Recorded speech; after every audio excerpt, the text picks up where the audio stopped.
Have you ever seen a hero who never wore a uniform, yet ran straight into fire to save a life? This isn't just a story about a dog. It's about Leo, a German Shepherd Police K9, who reminded an entire town what loyalty really means. Because sometimes, courage doesn't roar, it barks. We all love dogs for their loyalty, but few of us truly understand the depth of that devotion until it's tested. And that's what happened the night Leo faced the impossible: flames, smoke, chaos, and still refused to turn back. I've spent years sharing true stories like this, real moments where the bond between humans and animals reveals something profound about us, something we forget in our busy, distracted lives. That unconditional love still exists. So if you've ever wondered what a dog would do for the one they love, or what that says about you, stay with me. Because by the end of this story, you won't just see dogs differently. You'll understand what it truly means to be loyal, to be brave, and to love without conditions. The sun was just beginning to rise over the horizon, painting the Police K9 training center in soft strokes of gold. Dew clung to the grass like tiny crystals, and the world seemed to hold its breath in that fragile silence between night and day. The only sounds were the distant hum of traffic and the faint rhythm of footsteps echoing across the training field. Officer Mark Evans, dressed in his Navy uniform, adjusted the brim of his cap and inhaled deeply. The scent of wet earth and metal from the training gates filled the morning air, a smell he had grown to love. It was the smell of purpose, of discipline, of belonging. And beside him, pacing lightly with quiet anticipation, was Leo, his German Shepherd partner, his shadow, his closest friend. Leo's amber eyes reflected the dawn light, sharp and alert. Even at rest, his stance carried pride.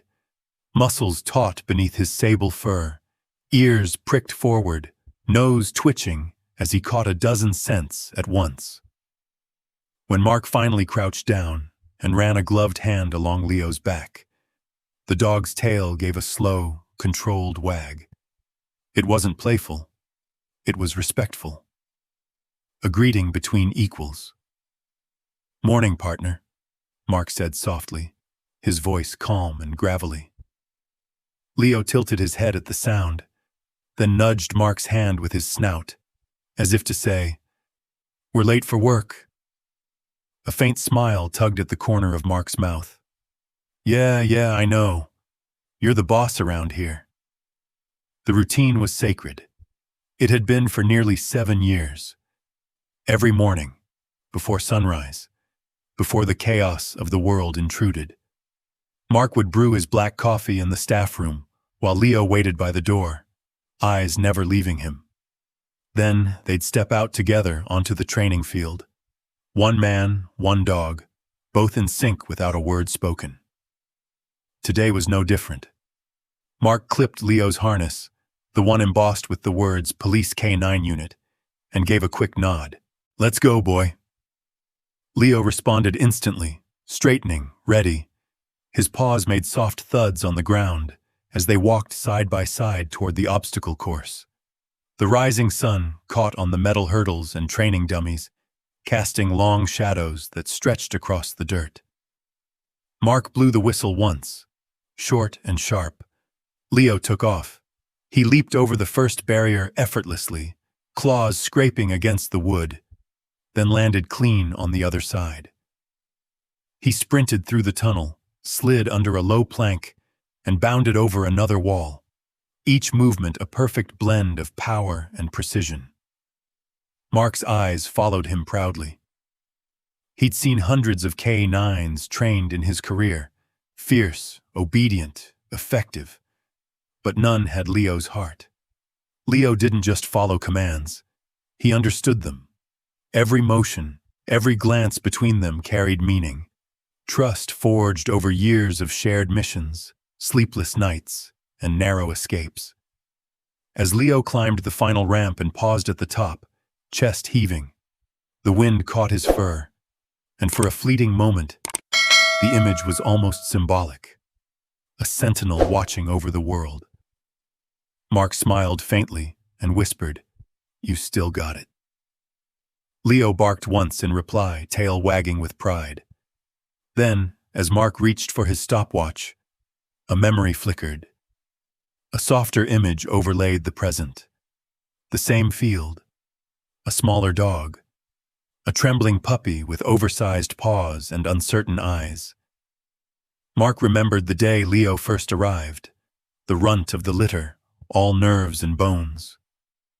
Other officers had whispered that he was too timid for the job, but Mark had seen something different in those eyes. A quiet intelligence. A spark buried beneath fear. He had knelt beside that shivering pup and extended his hand. "Hey, little guy, you're safe now." The puppy had hesitated, then pressed its wet nose against his palm. That was the beginning. From that day on, Mark had trained Leo himself, hour after hour, day after day. Patience, repetition, kindness.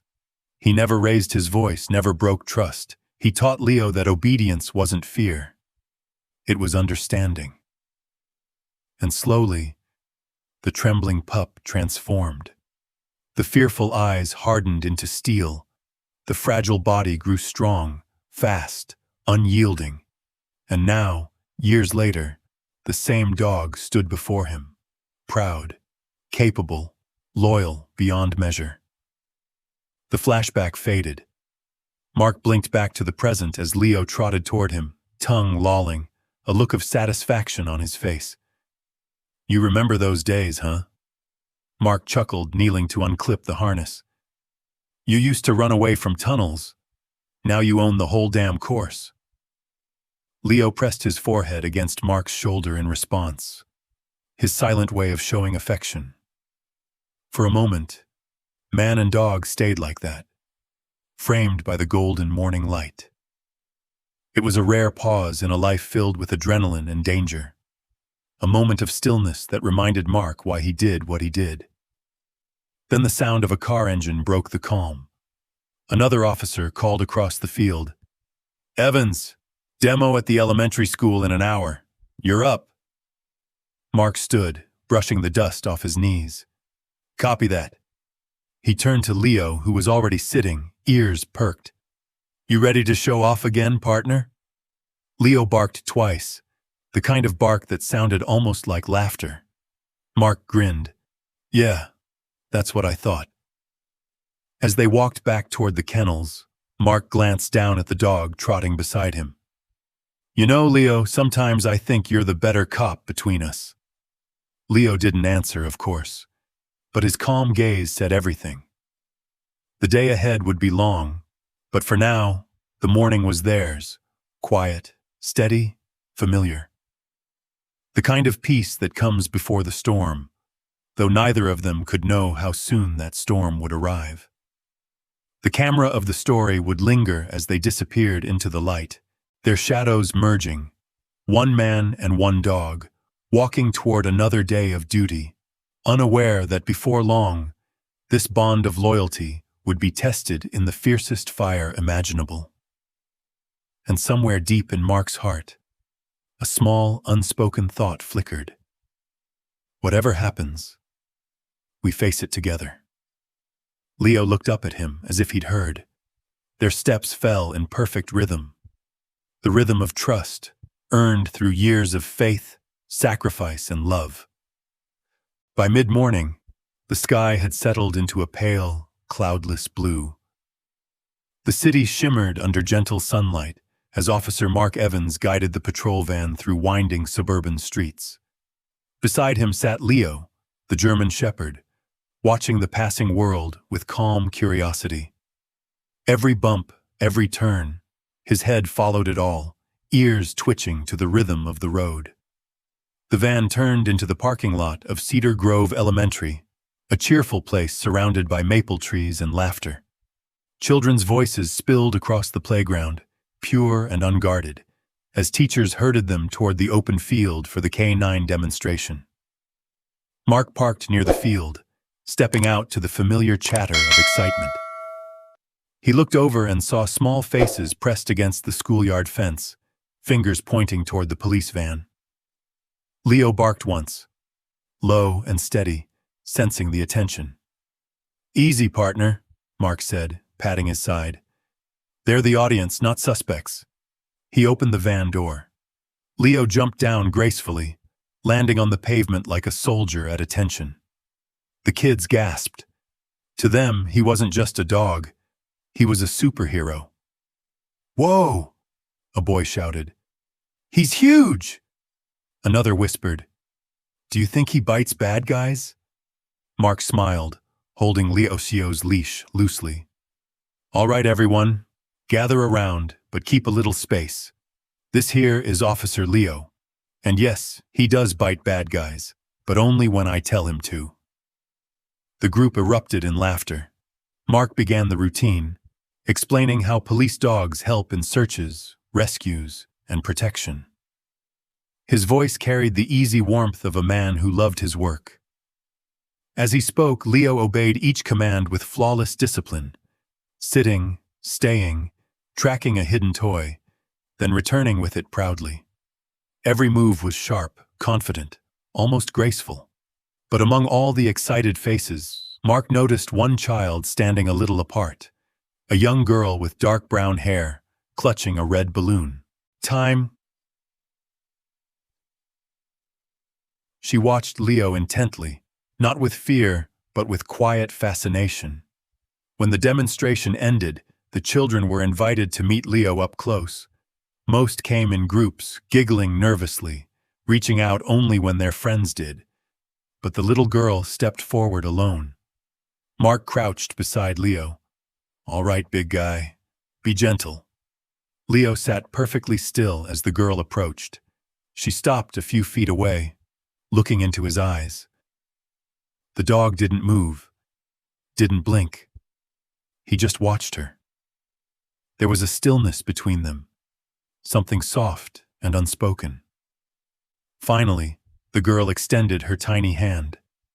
Leo leaned forward and sniffed her fingers, then, to everyone's surprise, gave a slow, tender lick across her palm. The girl giggled, the sound like wind chimes. Mark chuckled. "Well, that's rare. He doesn't usually like strangers that quick." The girl looked up shyly. "Maybe I'm not a stranger." Mark blinked, a little taken aback by the innocence of that answer. Then he smiled. "Maybe you're right." "What's his name?" she asked. "Leo," Mark said. "Like the lion." Her face lit up. "That's my favorite animal." The children around them murmured with excitement, whispering that she was brave. Leo, clearly enjoying the attention, sat proudly beside her. He lowered his head, allowing the girl to rest her small hand on his fur. For a brief moment, everything seemed perfectly still, the world narrowing to the sight of a child and a dog connecting without words.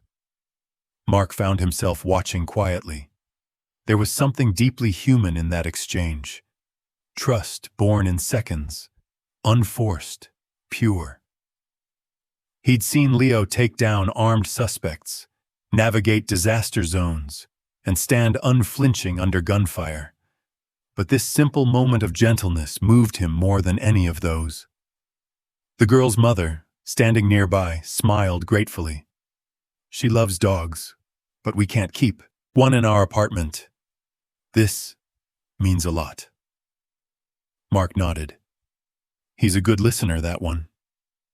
The bell rang soon after, signaling the end of the session. Children waved goodbye as teachers guided them back inside. But the girl lingered. "Bye, Leo," she said softly, waving her small hand. Leo barked once in response, a quiet, friendly sound. Mark looked at him in surprise. "You never do that for anyone else," he muttered. The girl laughed. "See? He likes me." "What's your name, sweetheart?" Mark asked. "Emily," she said proudly. "Emily Carter." Well, Emily Carter, Mark replied, while kneeling so they were eye level.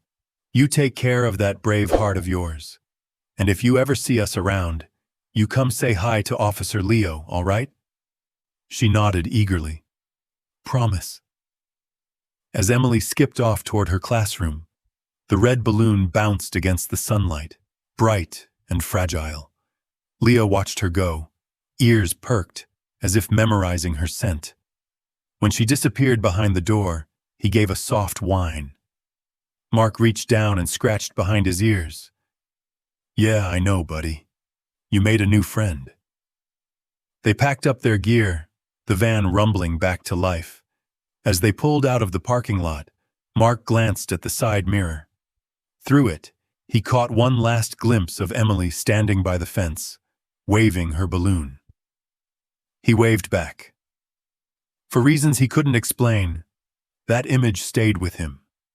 The little girl smiling in the sunlight, her hand pressed to her chest, like she was holding on to something special. As they drove away, the town stretched out before them. Quiet neighborhoods, rows of houses, one of which, he'd soon learn, was Emily's home, tucked across the river on a peaceful street. Leo rested his head on Mark's arm as they waited at a stoplight. Mark chuckled, scratching his fur. You've got a soft spot for kids, huh? Guess I can't blame you. The light turned green, the van rolled forward.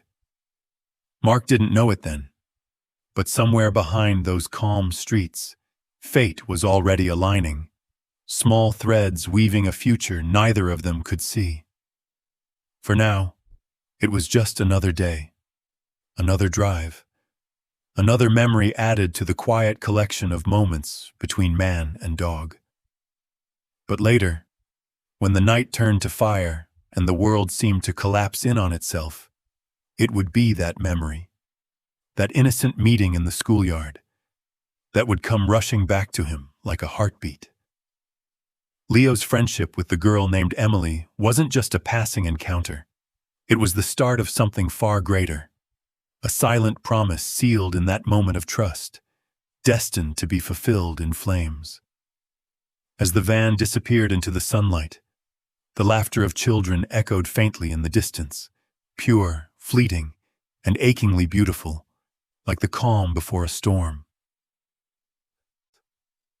The last light of day was fading over the city. Clouds had gathered low and heavy, their bellies bruised with the promise of rain. A chill hung in the air, that strange stillness that settles right before a storm breaks. Officer Mark Evans guided his patrol car slowly through the winding streets, the hum of the engine blending with the soft crackle of static from the radio.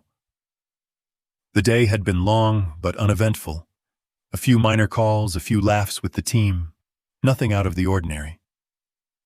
Beside him, in the passenger seat, Leo sat upright and alert, his amber eyes flicking between the windshield and the side window.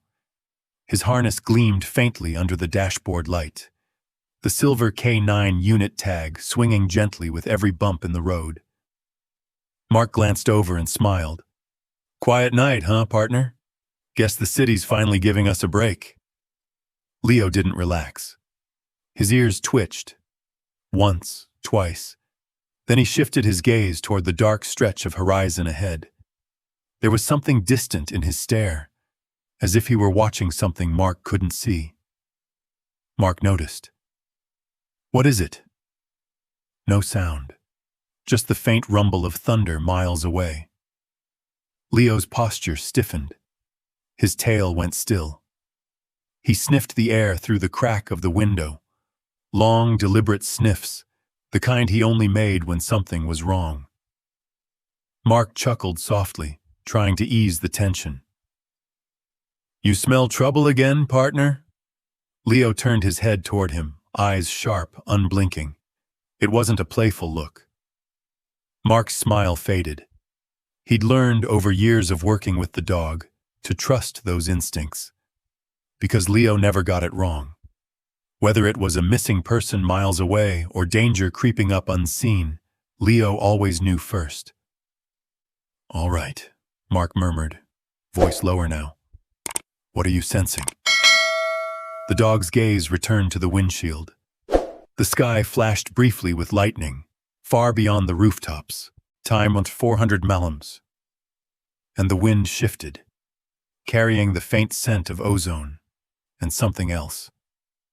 Something acrid. Burning. Mark frowned and rolled the window down a little farther. The smell hit him faintly, just enough to stir unease. It could have been a backyard fire pit or someone burning leaves. Still, he glanced at Leo again. The dog's nostrils flared, his body rigid, every instinct screaming alert. The first drops of rain splattered against the windshield. "All right," Mark said, reaching for the radio. "Let's check in before we head back." He clicked the transmitter. "Dispatch, Unit K97, patrol route complete. Returning to base unless new assignment."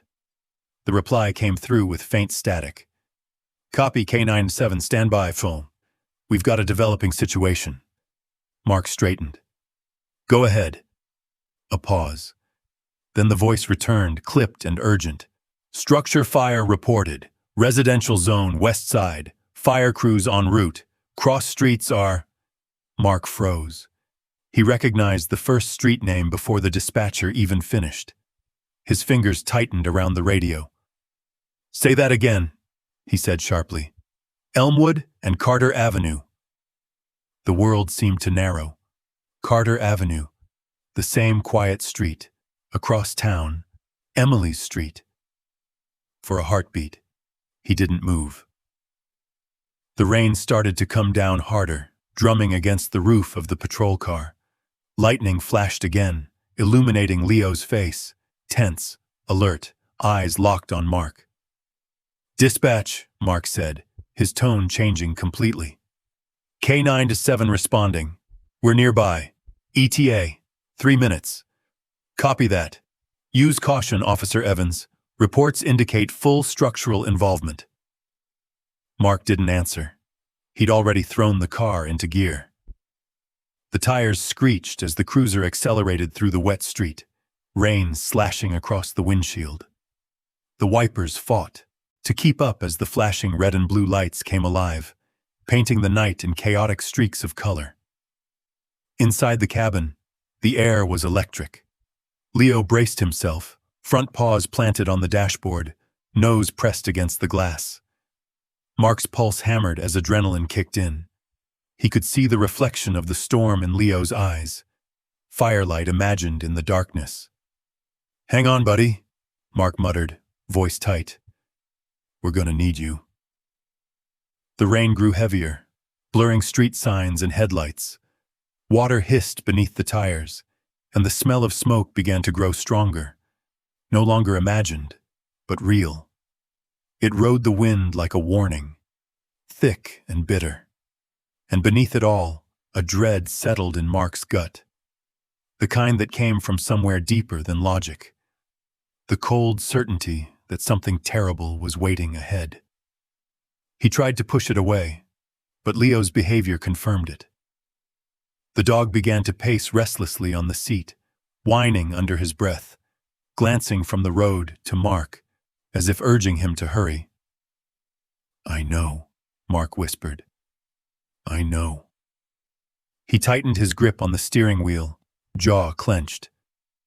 He remembered the way Emily had laughed that morning, the way Leo had licked her hand. How pure that moment had been. Sunlight and laughter and innocence. Now the sky above them was bruised black, and the wind carried the echo of sirens.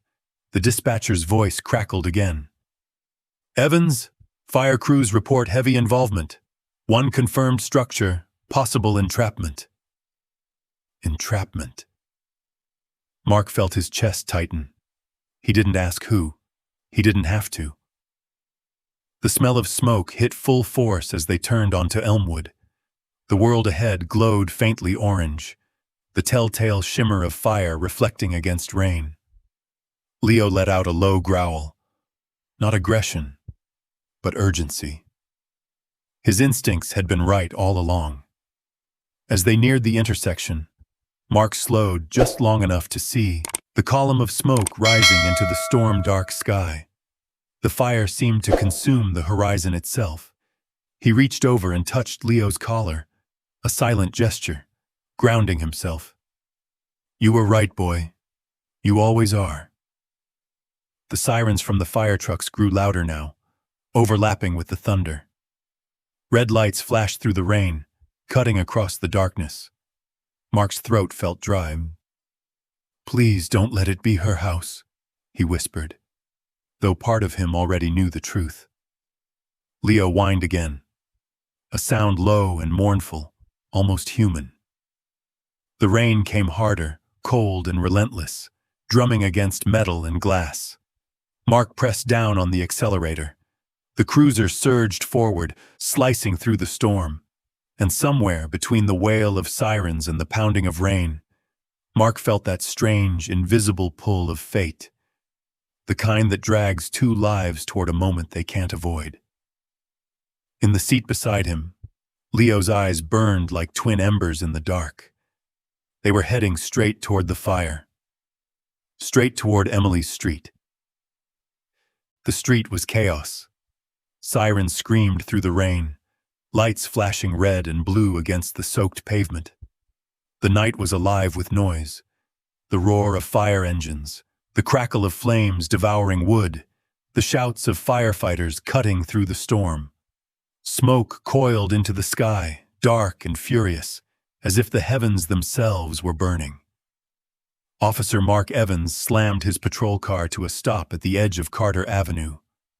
The windshield was streaked with water and ash, but he didn't need a clear view. He could already see it. Emily's house, completely engulfed.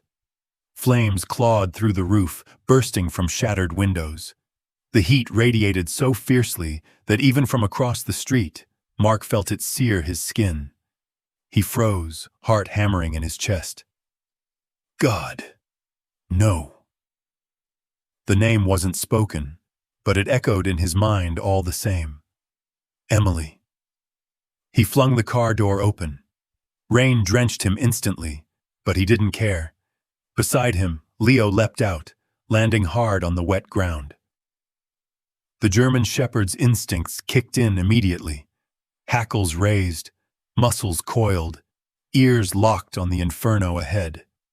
"Stay close," Mark shouted over the wind, but Leo was already pulling against the leash, whining deep in his throat.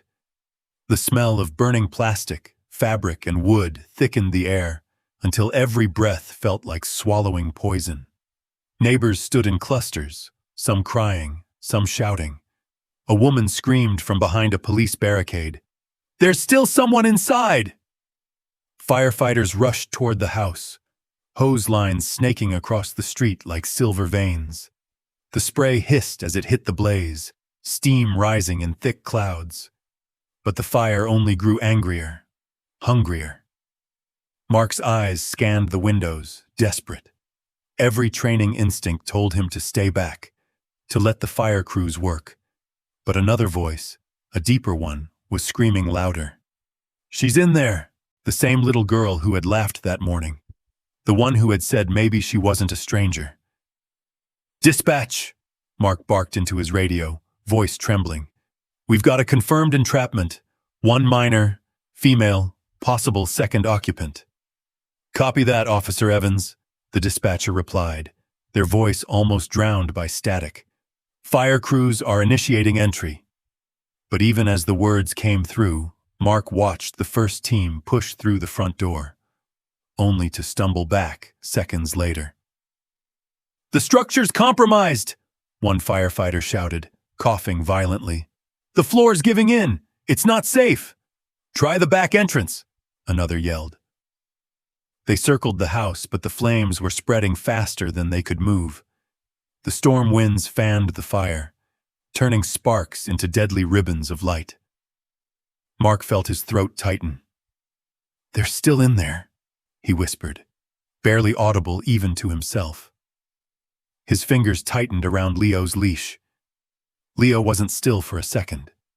He paced, whined, barked, short, sharp bursts of urgency. his ears pinned back, his body quivering with tension. He knew. Somehow, he knew. Mark crouched, grabbing Leo's collar. "Easy, boy. We'll find a way in. Just—" Leo barked again, louder this time, furious, defiant, primal. Then he yanked forward so hard that the leash cut into Mark's glove. "Leo! No!" But the dog didn't stop. His entire body surged toward the fire, claws digging into the pavement, muscles straining with desperate strength. "Evans, get back!" a firefighter shouted. But Mark wasn't listening anymore. The leash was slipping through his grip, burning against his palm. Leo's bark changed. It wasn't anger now. It was something raw. A cry. The leash snapped free. "Leo!" Time slowed. The world fell away. The shouts, the sirens, the pounding rain. All Mark saw was his partner, sprinting straight toward the inferno, his silhouette illuminated by firelight. The flames reached out to meet him like a living beast, and Leo didn't hesitate. He vanished into the smoke. For a heartbeat, no one moved. Then Mark ran. He charged after the dog, but strong arms caught him. A firefighter grabbing his vest, yelling, "You can't go in there, Evans. You'll both die." Mark struggled against him, voice cracking. "That's my partner in there." But even as he fought, the truth crashed into him with brutal clarity. Leo hadn't run toward death. He had run toward life. He had smelled her. Somewhere inside that burning house, a little girl was waiting, unconscious, terrified, or both. And Leo had chosen without hesitation. Mark's voice broke. "He's trying to save her." The firefighter's grip loosened, uncertainty flickering in his eyes. They turned toward the house where the roof was beginning to cave in. Every window was a mouth of fire, screaming into the storm. The seconds stretched into eternity. Through the smoke, a faint, rhythmic sound cut through, barking, muffled, weak, but unmistakable. Leo. He was still alive. Mark felt a surge of hope, sharp, painful, fragile. "He found her," he whispered. Another firefighter yelled, "We've got movement inside." Two of them grabbed their gear, masking up again. "Let's move. We follow the K9. As they disappeared into the smoke, Mark stood there, rain pouring down his face like tears. His hands shook violently, from adrenaline, from fear, from the unbearable weight of helplessness. He looked at the leash lying on the ground, still damp and warm from Leo's body. The metal clasp was twisted, snapped clean through. The street had fallen into a strange silence now, save for the thunder and the crackle of the fire. Every eye, firefighters, neighbors, even the reporters gathering at the edge of the scene, turned toward the doorway, waiting for a miracle. Mark whispered into the storm, "Come on, buddy. Bring her home." Lightning split the sky, illuminating the burning house in a flash of white light. For an instant, Mark saw it. The ghostly outline of a figure moving through the smoke. Then darkness again. And the rain kept falling. Through the roar of flames, the world had become a nightmare of heat and chaos. Inside the burning house, Leo's vision blurred. Everything was smoke and shadow, the air thick enough to choke. The orange glow of the fire pulsed through the haze like a living monster, devouring everything it touched. The once cozy home was now a maze of collapsing walls and shattering glass. But Leo pressed forward. Every breath burned his throat. Every step seared his paws. Yet he moved, low, fast, purposeful. His training, his instinct, his duty carried him deeper. His ears rang from the constant roar of fire. But through it all, he listened, searching for that one sound that mattered. A whimper, a cry, a heartbeat. He could smell it, faint beneath the smoke and chemicals. The scent of human fear, small and familiar. The little girl. Emily. Outside, Mark Evans stood at the barricade, shouting himself hoarse. "Leo! Come back! Leo!" His voice cracked with desperation, drowned by the crackle of burning timber. Rain lashed against his face, but he didn't feel it. His eyes never left the inferno. A firefighter grabbed his shoulder. "Evans, you can't go in there!" "That's my partner," Mark yelled, shoving him off. "He's got a kid in there. I know it." The team hesitated, torn between orders and the sound of conviction in Mark's voice. Somewhere inside, faint but distinct, came Leo's bark, deep, defiant, echoing through the blaze like a war cry. Everyone froze. The commander, a grizzled veteran with soot on his face, looked toward the house, jaw clenched. "That dog just found someone," he said. "Mask up. We're going in. We follow the K9. The order snapped the crew into motion.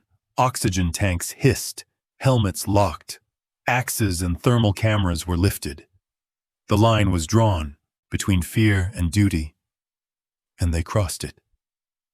Inside, Leo pushed through the wreckage.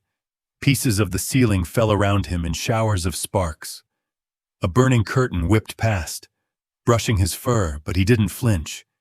His paws slipped on melted flooring, claws scraping against debris.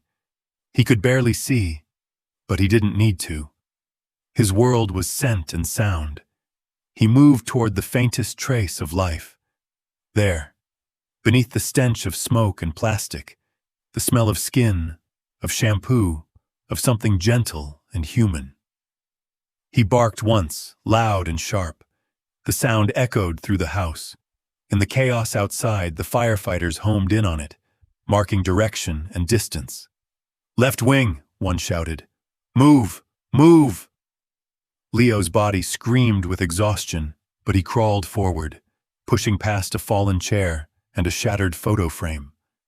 A picture of a smiling family lay half-burned on the floor. A woman, a man, and a little girl holding a red balloon. He recognized her. He remembered her laughter, the tiny hand that had once touched his head. He barked again, louder. There, a soft sound beneath the crackling, a faint whimper. Leo's heart surged. He followed it, weaving through the smoke until his paw brushed against something small and still. Emily lay on the living room floor, surrounded by scattered toys and a half-melted rug. Her hair was matted with ash, her skin pale. She wasn't moving. Leo lowered his head and nudged her shoulder gently. No response. He barked again, once, twice, urgent, pleading, nothing. Then instinct took over. He gripped her sleeve with his teeth, careful, controlled, and began to pull. The floor burned under his paws, but he didn't stop. Inch by inch, he dragged her toward the faint light of the doorway. Outside, Mark's pulse was pounding. He could hear Leo's barking, closer now, faint through the roar of the blaze. "Come on, buddy," he muttered, voice trembling. "Come on, you can do this." The commander and his crew breached the front door again. The smoke poured out like black water. "Visibility 0, one shouted through his mask. "Thermal's got something moving near the living room." Mark's eyes widened. "That's him." They pressed forward, crawling low, axes clearing debris as the floor groaned beneath them. Every second felt like borrowed time. "Keep talking to him, Evans." Mark leaned toward the door, shouting into the dark. "Leo, I'm here! Bring her out, boy! Bring her out!" Inside, Leo heard his voice. Even through the roar of flames, he recognized it, the sound that meant safety. He gave one last pull, dragging Emily's limp body past a collapsed beam. His muscles trembled, his lungs screamed for air, but he refused to let go. Suddenly, a burst of fire erupted behind him, lighting up the hallway. Heat slammed into him like a woe. He stumbled, coughing, then surged forward again, clinging to the only purpose left in him. He could see movement ahead, silhouettes through the haze, flashlights cutting through the smoke. "Dog's got the girl," one firefighter shouted. "He's bringing her out." Leo staggered closer. Strong arms reached through the haze, lifting Emily from his grasp. She was passed down the line like the most fragile thing in the world. But Leo didn't stop. He kept moving, one paw after another, until he stumbled out onto the porch and collapsed against the wet concrete. The rain hit his body like ice. He coughed once, a harsh, broken sound, and tried to stand. "Leo!" Mark was there in seconds, dropping to his knees beside him. His hands were shaking as he pressed them to the dog's chest. "You did it, boy. You did it." Behind them, a paramedic shouted, "We've got a pulse! The girl's breathing!" The words cut through the chaos like light through smoke. Mark turned just in time to see Emily coughing weakly, her eyes fluttering open. Relief hit him so hard, it nearly brought him to tears. He looked back down at Leo, who was lying still now, chest rising and falling shallowly. "You're a damn hero," Mark whispered, his voice breaking. Leo's eyes met his, cloudy, unfocused, but filled with something pure. Then his head lowered to the ground, too weak to lift. Firefighters worked frantically behind them, extinguishing the remaining blaze, but Mark barely noticed. He sat in the rain, one arm wrapped around Leo's body, the other gripping his collar, as if letting go would mean losing everything. Around them, sirens began to fade. The chaos gave way to silence, broken only by the steady beat of rain against smoldering wood. Mark looked toward the ambulance where Emily was being treated, alive because of the partner lying motionless in his arms. He closed his eyes, whispering into the storm, "Hang on, Leo. Hang on." The living room was a furnace. Smoke crawled low and thick across the floor, turning the air into poison. Fire clung to the walls like living serpents, feeding greedily on the curtains, the couch, the family photos. Every breath burned. Every sound was the crack of splitting wood, the shriek of fire devouring what once was home. And yet, in that hell of light and smoke, Leo moved. His body trembled from exhaustion, but his eyes stayed fixed, gold glints in a world of red and gray. He could barely see, barely breathe, but instinct drove him forward. Somewhere in the haze, the smell of a child still lingered, faint but unmistakable.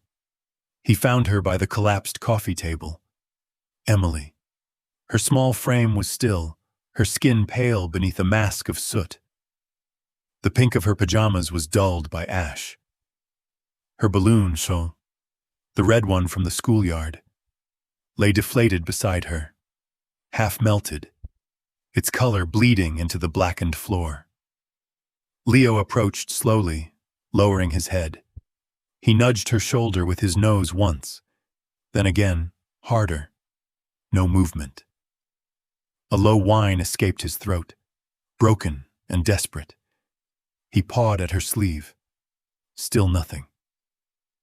Then, without hesitation, Leo gripped the fabric gently in his teeth. He pulled. The motion was slow, painful. The rug beneath her body caught against the floor. Every tug cost him strength, but Leo refused to stop. Inch by inch, he dragged her toward the flickering light spilling from the front doorway, the last unburned path to life. Behind him, a section of ceiling groaned, splitting under the heat. Embers rained down like fiery snow. A beam fell, crashing inches from them. The sound was deafening. The fire screamed louder, consuming oxygen, eating space. Leo didn't look back. He pressed forward. His lungs clawed for air. Each breath came ragged, shallow. Smoke coiled down his throat, and still he pulled, his claws scraping against the floor, the weight of the child heavy against his chest. Outside, voices shouted through the storm. Movement inside! By the living room. I see them. The firefighters surged forward. They could hear the barking, faint, weak, but steady. Go! Follow the K9 signal. They broke through what remained of the front door. Flames curled around the frame, licking at their suits. Visibility was zero. The heat was unbearable. But then, through the haze, a flash of movement. Over there! They saw the dog first. Leo, halfway across the room, dragging the unconscious child by her sleeve. His fur was scorched at the edges, his body shaking violently. The sight froze them for a single heartbeat, a creature of courage fighting against an unstoppable storm. Then training took over. One firefighter dropped to his knees, sliding across the floor, reaching them. Got her! I've got her! Leo hesitated for half a second, as if making sure, before releasing his grip. The firefighter scooped Emily up, tucking her against his chest, and yelled, We've got the girl! Let's move! The others covered him as debris rained down from above. A burning beam collapsed, missing them by inches. One man shouted, Dog's still in there! Leo tried to follow. His legs buckled. The world swayed, spinning in waves of smoke and light. He stumbled forward once, twice before collapsing near the doorway. His chest heaved, his eyes fluttered. But even as darkness closed in, he turned his head toward the child being carried out, his mission not yet complete. He let out one final bark, faint, cracked, and then went still. Outside, the storm had broken fully. Rain poured down in thick sheets mixing with ash and soot. Firefighters burst from the doorway with Emily in their arms. The crowd screamed, gasped, cheered all at once. She's alive! We've got a pulse! Mark pushed through the barricade, sprinting across the street. His heart pounded in his throat as he saw them lay the little girl on the wet grass. A paramedic bent over her, pressing an oxygen mask to her face. Come on, sweetheart, Mark whispered under his breath. Come on. Emily coughed. A single sound. Wet, fragile but real. Her body jerked, air rushing into her lungs. She gasped, and then began to cry. Weak, trembling sobs that sliced through the night. The world seemed to stop. Cheers erupted. Neighbors cried out in relief. Firefighters dropped their helmets, some clapping each other's shoulders, others just staring, stunned by the miracle they'd witnessed. Mark felt his knees go weak. He pressed a trembling hand over his mouth, a mix of joy and disbelief flooding through him. Then he looked toward the doorway. Through the smoke and rain, a figure staggered out, low to the ground, moving unsteadily. Leo.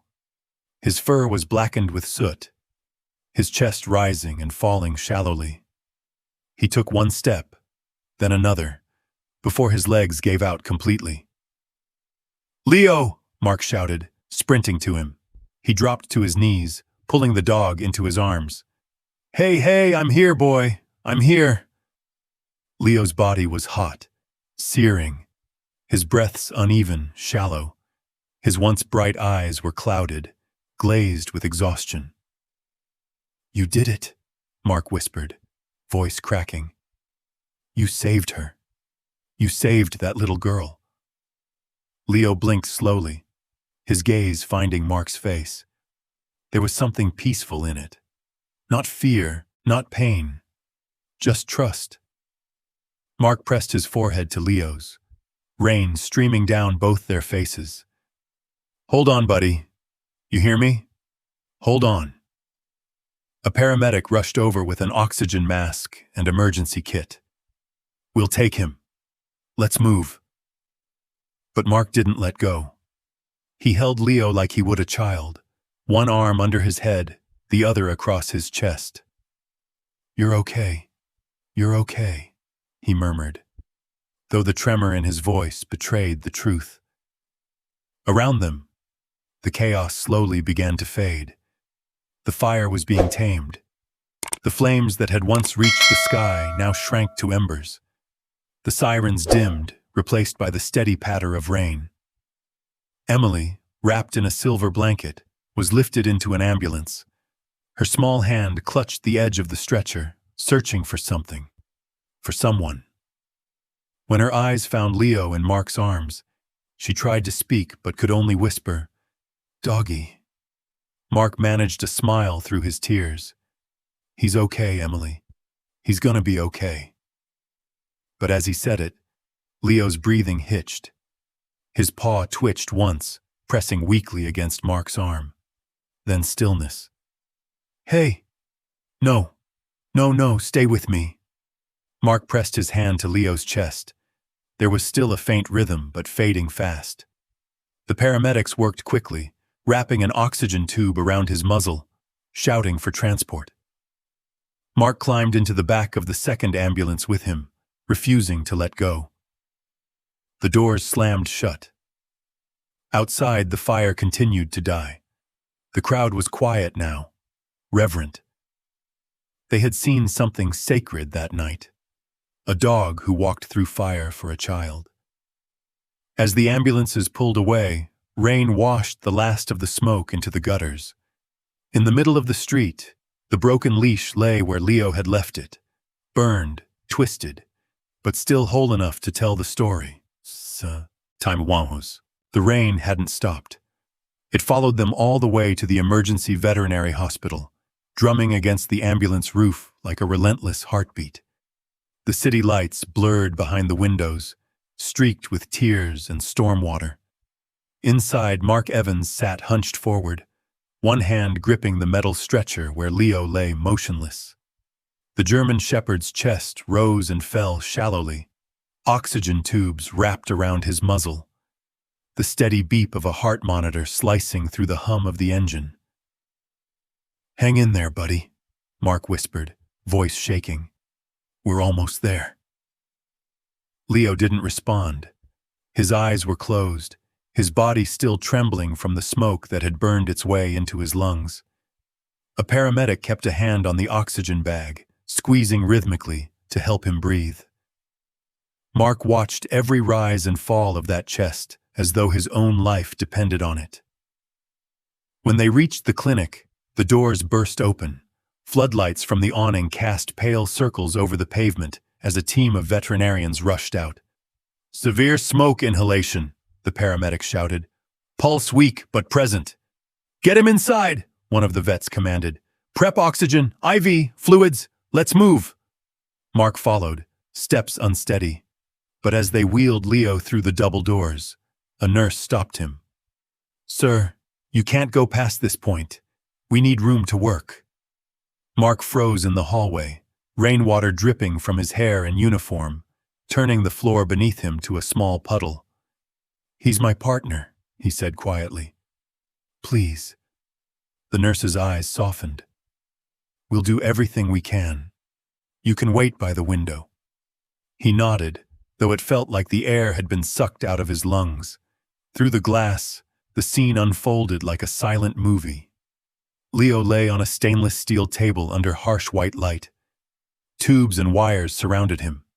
A vet gently pressed a stethoscope to his chest, while another monitored the screen, calling out numbers Mark didn't understand, but instinctively feared.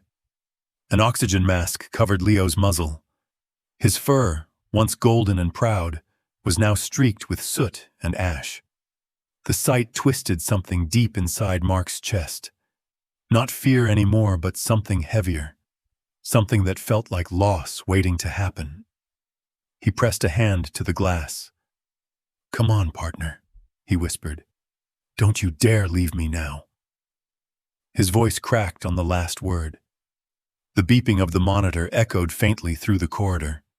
Each sound felt like the ticking of a clock counting down. Time blurred. Minutes felt like hours. Mark sank into one of the waiting room chairs, elbows on his knees, staring at the floor. The smell of antiseptic filled the air, cold and sterile, mocking the warmth he had always felt when Leo was near. He closed his eyes. A warehouse raid. Gunfire. Shouting. Leo darting through the darkness, faster than any man could follow. A suspect hiding behind crates. The command, "Get him, Leo!" And the dog's body launching like lightning. The takedown was clean, efficient. The arrest followed. Afterward, Mark had laughed, breathless. "You're a damn legend, you know that?" Leo had wagged his tail, tongue lolling, chest heaving with pride. The backyard behind Mark's house, sunlight, laughter, the smell of freshly cut grass. Leo chasing a ball, sliding in the dirt, rolling onto his back, paws in the air. Mark's daughter, before she moved away, had giggled as Leo licked her face.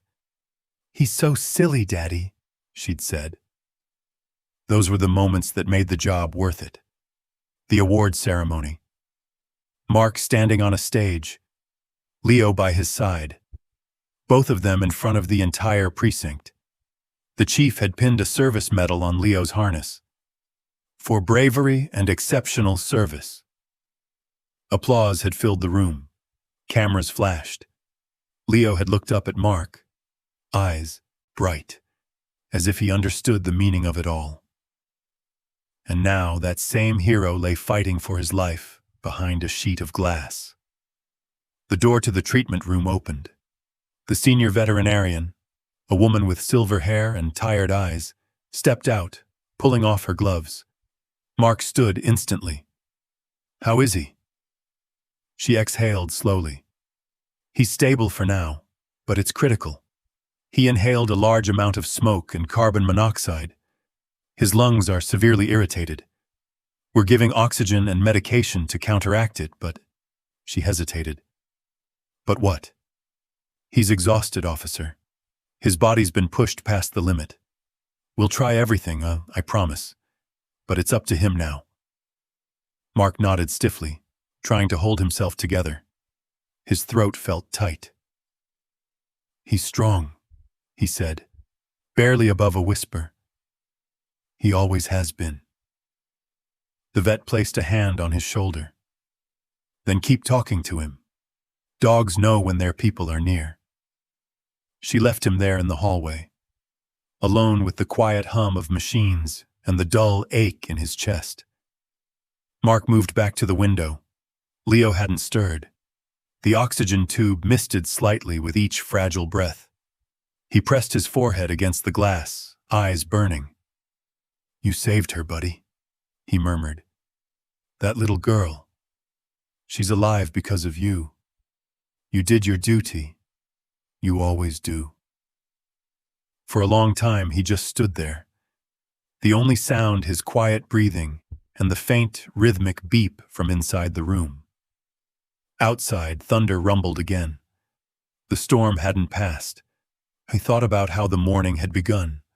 Calm, ordinary, peaceful. He remembered how Leo had stood proudly during training, how his fur had caught the sunrise. Now that same dog lay covered in wires and gauze, his body fighting a battle Mark couldn't join. The helplessness was unbearable. Mark whispered again, his voice trembling. "If you can hear me, don't give up, okay? I still need you." He pressed his palm flat against the glass. For a second, he imagined Leo, lifting his head, pressing his paw to the other side, the way he always used to when he wanted to go outside. But Leo didn't move. Hours passed. The night deepened. The rain turned to mist. The waiting room emptied until only Mark remained, sitting beneath the dim fluorescent lights, eyes red, uniform still damp. Every time he closed his eyes, he saw fire. He heard the sound of Leo barking through the smoke. Then, silence. He leaned back, exhausted, his head against the wall. The first pale hints of dawn crept through the window, painting the sterile hallway in weak gold. Mark rose slowly and walked to the glass one last time. Leo's chest was still rising, barely, but it was enough. "Good boy," he whispered. You rest now. You've done enough for one lifetime." The storm outside began to fade, but inside, the night stretched on, heavy and endless. Midnight. The world outside the veterinary hospital was drowned in rain again. A soft, endless drizzle that whispered against the windows like a lullaby for the broken. The storm had quieted, but its echo remained, humming faintly in the air, mingling with the sterile hum of fluorescent lights. Inside, the corridors were empty. The nurses had gone still, their voices hushed. Only one room remained lit, a small treatment bay at the end of the hall, its glass wall fogged from the warmth of machines. Mark Evans sat there in silence. He hadn't left since they brought Leo in. Not for food, not for rest. He sat on the cold floor, back against the wall, eyes fixed on the motionless body of the dog lying beneath the soft white sheets. The beeping of the monitor was the only thing keeping the world in rhythm. Steady, fragile, alive. Leo lay on his side, chest rising and falling faintly beneath the tangle of tubes and wires. His once golden fur was marred with soot, shaved in patches where IV lines were inserted. The oxygen mask still covered his muzzle, misting faintly with each shallow breath. Mark leaned forward, elbows on his knees, hands clasped together. His uniform was wrinkled and damp, his face drawn and hollow. There was no trace of the calm, steady officer now. Just a man watching his best friend slip away, one heartbeat at a time. He reached out and laid a trembling hand on Leo's paw. It was warm but weak, unmoving. "I'm here, boy," he whispered. His voice cracked on the last word. "Right here. I'm not going anywhere." The rain tapped gently against the window, a rhythm too calm for what he felt inside. He thought of the hundreds of times Leo had been there, storming buildings, tracking missing people, standing firm in danger without fear. He remembered the soft mornings after long shifts, Leo sleeping at his feet, the sound of slow breathing grounding him when nightmares crept in, and now the roles were reversed. "Remember that night by the river?" he murmured softly, brushing a hand along Leo's ear. "When you jumped in after that kid before any of us even moved? You were always faster, always braver." No response. Just the quiet hiss of oxygen. Mark swallowed hard. "You've saved lives, Leo. More than I can count. You saved mine, too." The words hung in the air. They weren't just about the fire or the job. They were about every lonely night when only Leo had been there. Every silent drive home. Every unspoken moment of comfort that had kept Mark human. He felt a tear fall onto Leo's fur, tracing down his paw. He didn't wipe it away. A soft knock came from behind. The vet, the same woman with the silver hair, stood in the doorway, her expression gentle. "He's been holding on longer than we expected," she said quietly. "He's fighting." Mark nodded slowly. "He always does." She hesitated, then added softly, "But he's very tired." He looked up at her, his eyes were bloodshot, but steady. "Can I stay with him?" "Of course." She placed a hand on his shoulder before leaving him alone once more. The minutes passed like hours. The hum of the machines became the only sound left in the world. Mark lowered himself onto the floor beside the table so he could be closer. He rested his arm across Leo's body, fingers curling in the dog's fur. The familiar texture, rough, warm, real, made the pain sharper somehow. He spoke again, quietly, like one might speak to a child drifting to sleep. "It's okay, partner. You did what no one else could. That little girl's alive. You made sure of it." Leo's chest rose. fell. Emily's safe, Mark continued, voice trembling. She's gonna grow up and remember you. I'll make sure of that. You'll always be her hero. He paused. The room was utterly still, save for the faint clicking of the IV pump. I wish. His words faltered. He clenched his jaw, forcing himself to breathe. I wish I could have taken your place in there. You didn't deserve this. A low whine came from Leo's throat. Soft, broken. His eyelids fluttered, and for the first time in hours they opened. Mark's heart lurched. Hey. Hey there, buddy. He leaned close, hand pressing gently against Leo's chest. I'm here. Leo's gaze found him. Weak, cloudy, but aware. His tail twitched faintly against the sheet. Mark's breath caught in his throat. He smiled through the tears that now refused to stop. That's it. You're still with me. For a long moment, neither moved.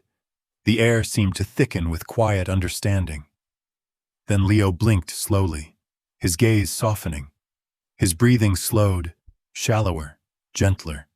The faintest sigh escaped him, almost peaceful.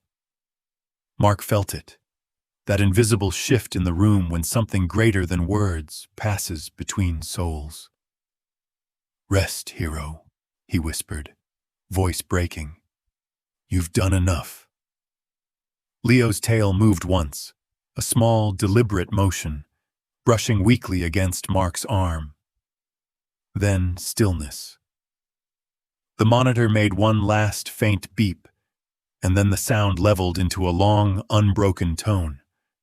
The room filled with silence. Mark froze. His hand tightened in Leo's fur, refusing to accept what he knew was true. No, come on, he whispered, shaking his head. Don't do this, please. He pressed his forehead to Leo's side, holding on as if sheer will could bring life back into the body beneath him. The vet appeared in the doorway again, her face pale and solemn.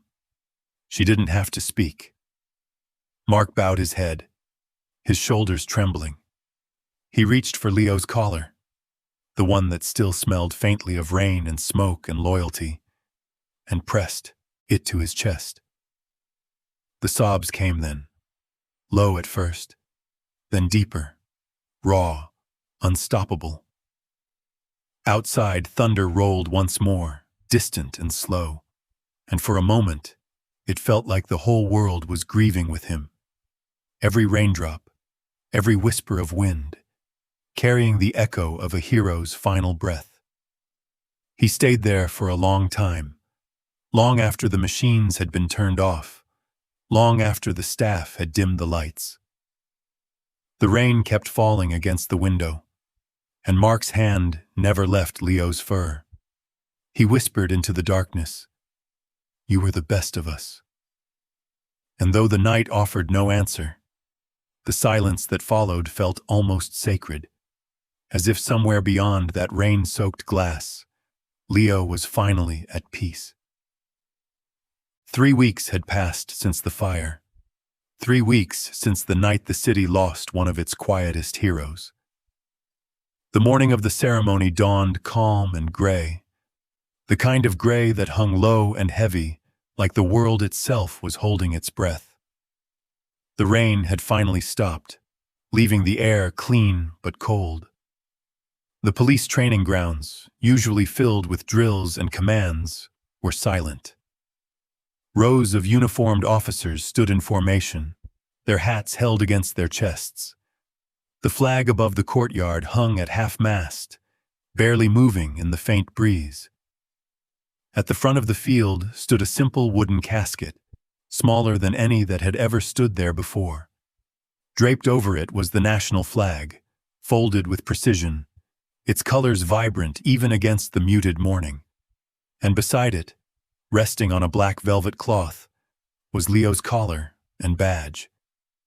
The brass tag caught the light, gleaming faintly as the clouds shifted. Next to it was a framed photograph, Leo sitting proudly in his K9 vest, ears perked, eyes bright with purpose. A dog who had no words, but somehow said everything that mattered.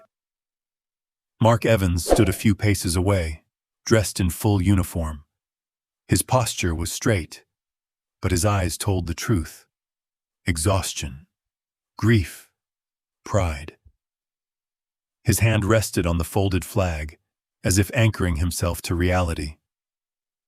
As the crowd gathered, the murmurs quieted until there was nothing but the sound of wind rustling through the trees. The police chaplain stepped forward, his voice low and steady.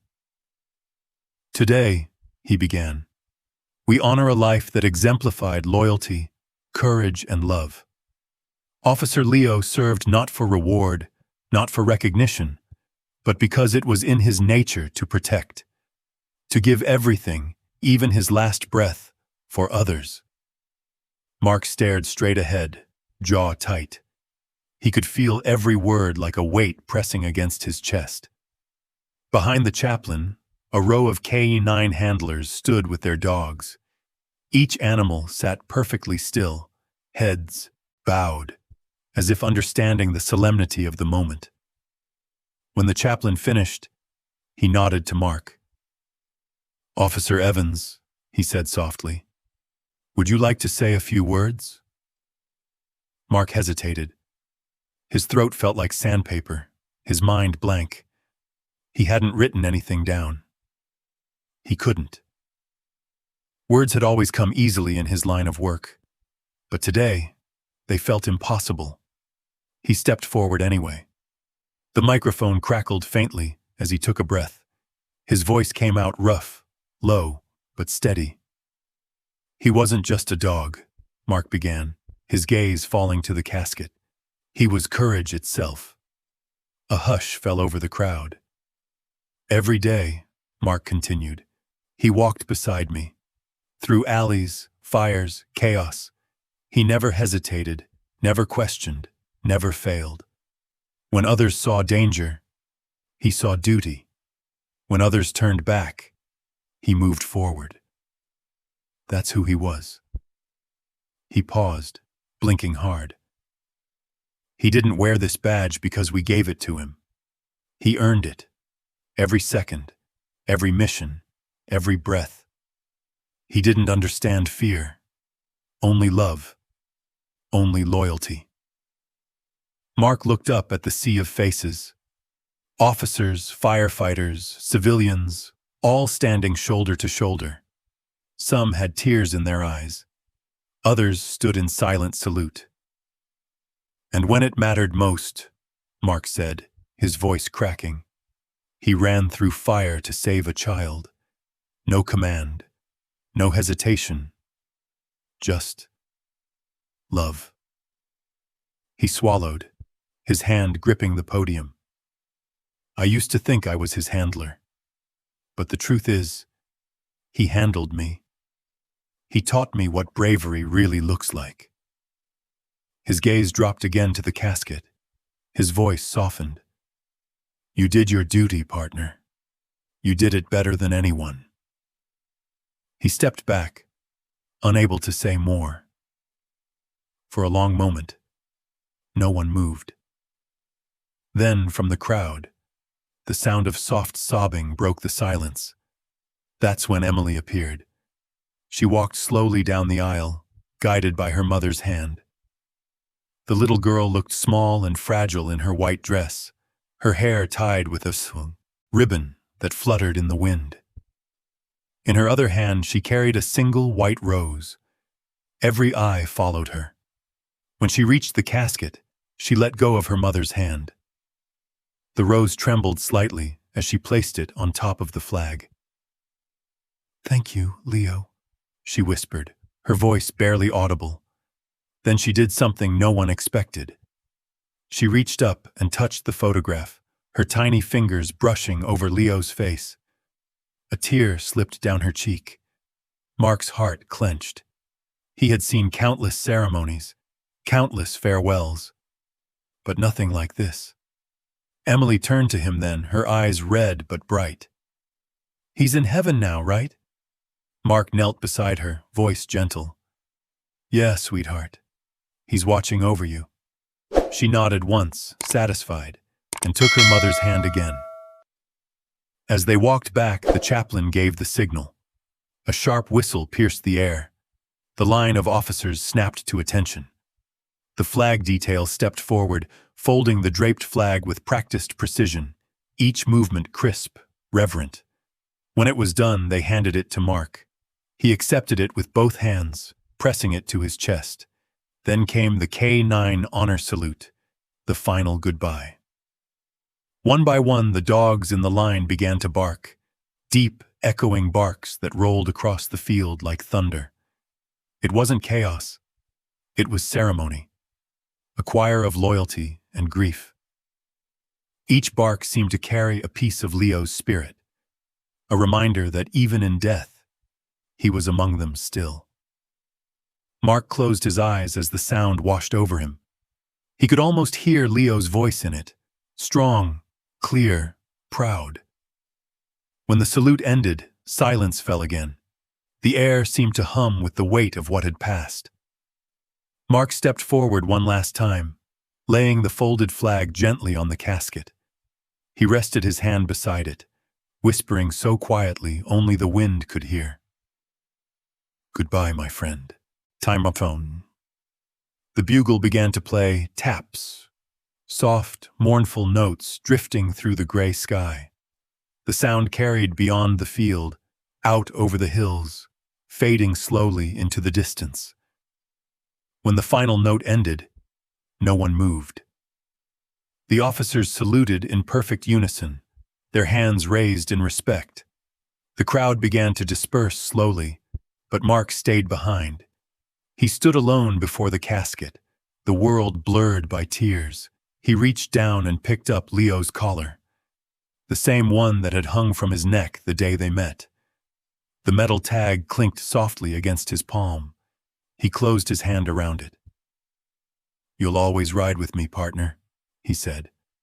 And as the wind stirred the trees, it felt, just for a second, like the air carried a faint, familiar sound.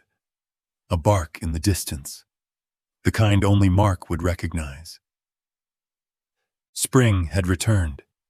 The air was soft again, the kind that carried the faint scent of blooming grass and promise. The world, it seemed, had healed a little, though for Mark Evans, healing still came slow. He drove through the quiet streets of a new suburban neighborhood, sunlight glinting off his windshield. It had been months since the funeral, months since the flag folding, the final salute, the echo of Leo's bark fading into memory. But the weight of that day still sat in his chest like something sacred, not painful anymore, just present. Mark turned the corner and slowed as he reached the address written on the folded slip of paper in his pocket. Carter Avenue. It was different now. The old burned house was gone, replaced by a new one, white walls gleaming under the morning sun. Flowers lined the front path, fresh and bright, their colors whispering of renewal. He parked the car and sat there for a moment, hands resting on the steering wheel. He could hear the faint laughter of a child from somewhere nearby. It carried across the air like music. A door creaked open. "Officer Mark!" The voice was light, familiar. He looked up just in time to see Emily Carter running toward him. Her hair longer now, her cheeks rounder, healthy.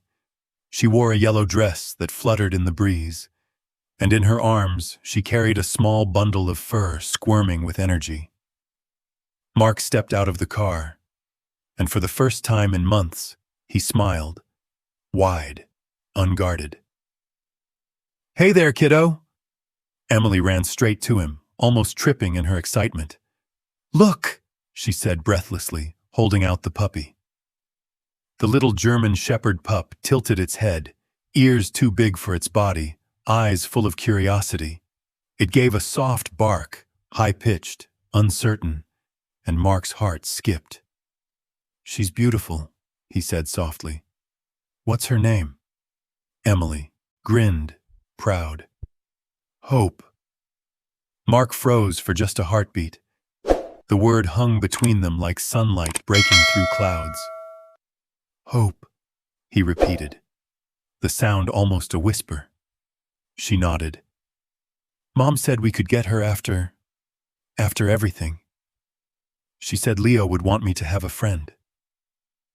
Mark crouched so he was eye level with her. The pup squirmed happily in Emily's arms, then wriggled free, tumbling into the grass.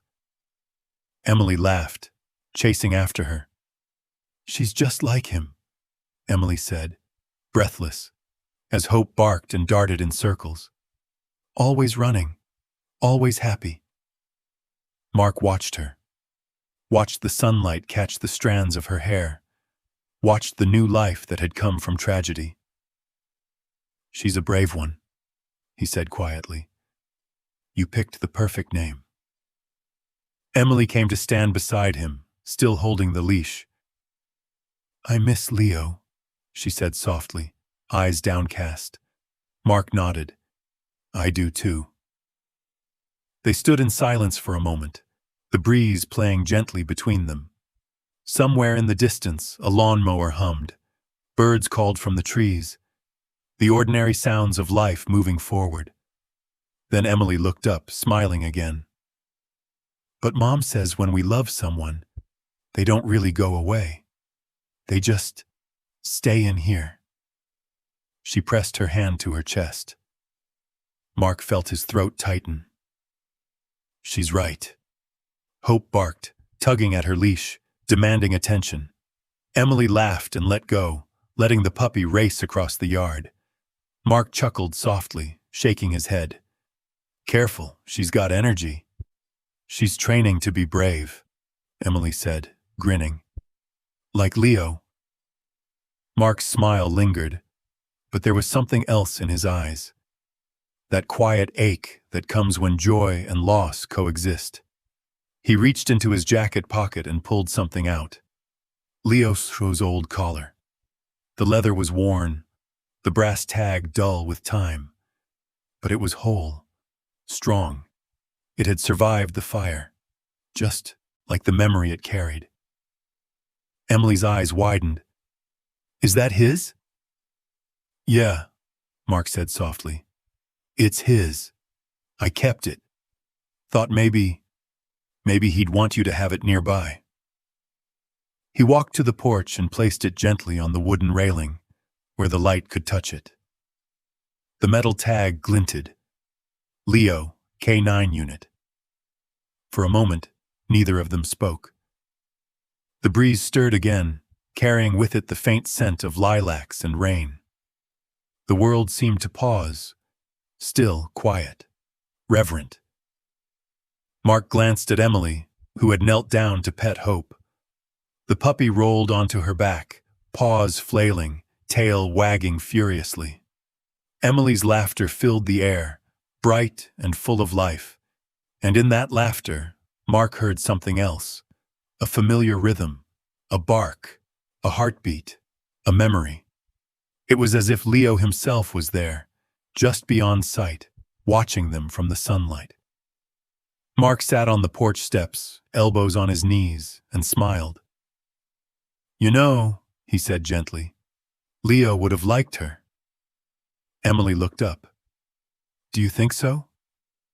I know so, he said. He'd be proud of you too.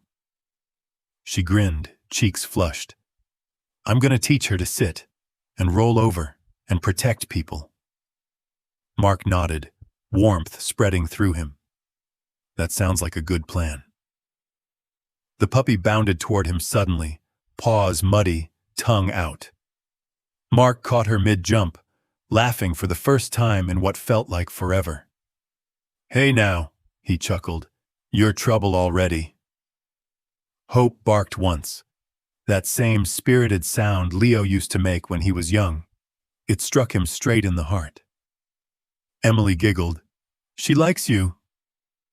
Mark looked at the tiny creature in his hands. Eyes full of trust, tail wagging wildly, and felt the faint sting of tears. Guess I've got a new partner, huh? It's time. Emily nodded eagerly. You and Hope, just like you and Leo. He smiled, blinking away the tears before they could fall. Yeah, just like me and Leo. The sun slipped lower in the sky, painting the porch in shades of gold. Emily and Hope chased each other across the yard, laughter echoing through the quiet neighborhood. Mark stood and looked at the collar one last time, resting there on the railing, catching the last rays of light. It wasn't just a memorial anymore. It was a promise that courage, love, and loyalty never really end. They just find new forms, new hearts to live in. He took a slow breath, his chest lighter than it had been in months. Then, with a small smile, he whispered, "Good job, boy. You can rest easy now." The wind rustled gently, brushing past his shoulder, and for just a heartbeat, Mark could have sworn he felt a familiar warmth at his side. He turned, but there was nothing there. Only sunlight and the faint sound of a dog's joyful bark carried on the wind. He smiled. Life, somehow, had found its way back. Emily twirling in the yard, the little puppy leaping at her feet. Sunlight catches her laughter. On the porch, Leo Bao's worn collar gleams, a silent tribute, a bridge between what was lost and what was found. Bittersweet closure. Love reborn. The echo of loyalty lives on. When you look into the eyes of a dog, especially a German shepherd, you don't just see an animal. You see loyalty, courage, and a kind of love that doesn't ask for anything in return. Leo's story reminds us that these incredible souls don't just guard our homes, they guard our hearts. They teach us about sacrifice, forgiveness, and the simple, wordless bond that can change a life. If you've ever felt that quiet understanding when your dog rests their head on your knee, you already know what I mean. And if you'd like to learn more about deepening that bond, understanding what they feel, what they need, there's a wonderful resource I've found that really captures that connection. I'll leave the link below in case you'd like to explore it for yourself. Take your time. Sit with your dog tonight. Maybe give them an extra hug. Because sometimes, love doesn't need words, just presence.